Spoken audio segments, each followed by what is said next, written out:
قرباني څه شی ده؟ فضیلت څه شی ده؟ که یې ونه کړي حکم یې څه شی دی؟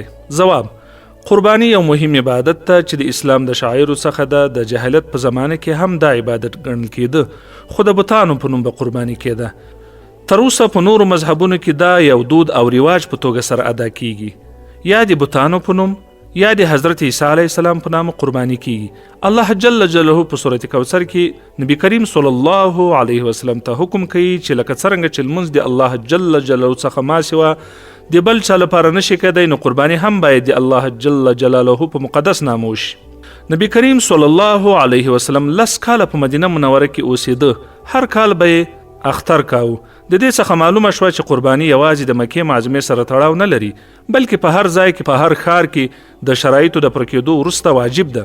نبی کریم صلی الله علیه وسلم به مسلمانانو ته د اختر په کولو تاکید کاوه. له همدې کبله د جمهور مسلمانانو په نزد د قرباني کول واجب دي.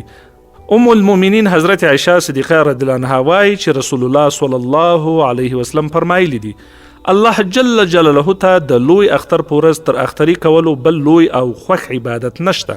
د قیامت په ورځ به دغه د اختر حیوان سره د ښکرو، وزغنو، ویښتانو او ښکرونو د الله جل جلاله په حضور کې وړاندې سي، او چې کله یې وینه له مځکې ته نه وي توی سوي، نو د الله جل جلاله په دربار کې به قبول شي.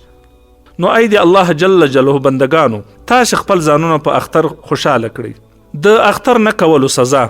د حضرت ابو هريره رضی الله عنه څخه روایت ده چې نبی کریم صلی الله علیه وسلم فرمایلی دي چې د کوم چا چې وس او توان وي او بیا هم اختر ونه کړي، نو زموږ عیدګاه ته دې نه راځي.